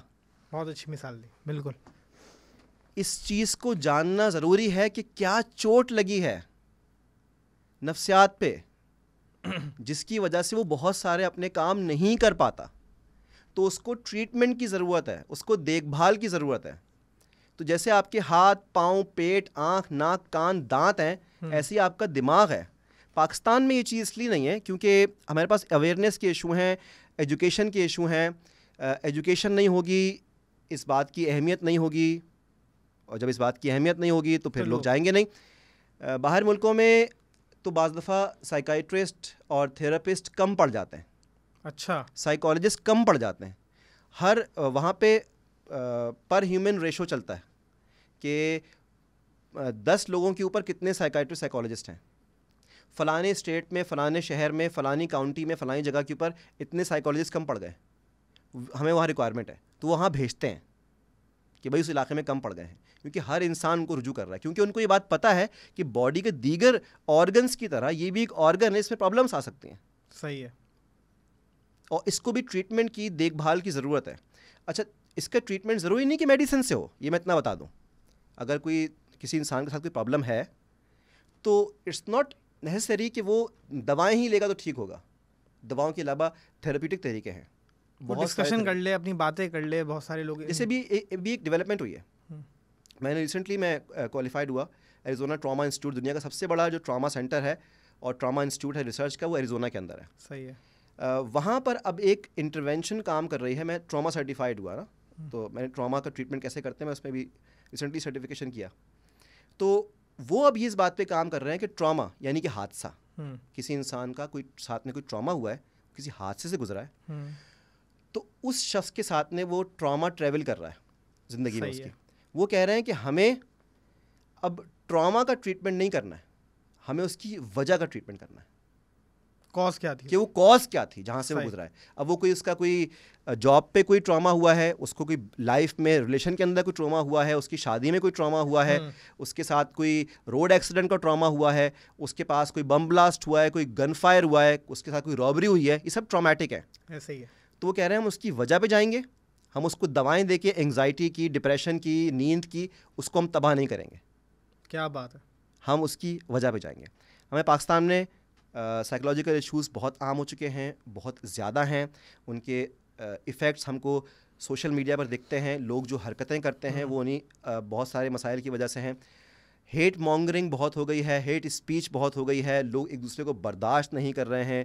कोई किसी का political view, social view, legal view, किसी भी किस्म का कोई व्यू पॉइंट कोई किसी का सुनने को तैयार नहीं है। उसकी वजह क्या है कि हर दूसरा इंसान अपने अंदर कुछ एंग्जाइटीज़, कोई स्ट्रेसेस, कोई डिप्रेशंस कैरी कर रहा है, कोई फ्रस्ट्रेशंस कैरी कर रहा है, वो अगले पर निकाल देता है, अगला किसी और पर निकालता है। इन माशरे को बहुत सख्त ज़रूरत है और इसके लिए जो है वो साइकोलॉजिस्ट होना बहुत ज़रूरी है। साइकोलॉजिस्ट, साइकाइट्रिस्ट, थेरापिस्ट बहुत बड़ी ज़रूरत है, ख़ास तौर पे पाकिस्तान की। ख़ास तौर पे जो हमारा हाल है, जो हम जिस तरीके से, मिसाल के तौर पे कि कहीं पे कोई प्रॉब्लम हो गया, हादसा हो गया, रोड के ऊपर कोई मसला हो गया, उसकी हेल्प को दौड़ने के बजाय कैमरे निकाल के खड़े हो जाता है। बहुत बड़ा मसला है तो बिल्कुल, कहीं आग लग जाए, कैमरे निकाल के खड़े। सोशल अवेयरनेस नहीं है और यही तमाम जो है मसाइल की वजूहात हैं। इसको लोग कहते हैं बेगैरती है, बेहिसी है। They are having psychological problems. ऐसा ही है। They are not first responders. वो हादसे पर रिस्पॉन्ड करना उनको आता ही नहीं है, वो मेंटल ब्लॉक का शिकार है। डॉक्टर साहब, मेरे पास अभी तकरीबन आधे सवालात भी जो मैंने लिखे थे, तैयार किए थे, मैं नहीं पूछ पाया।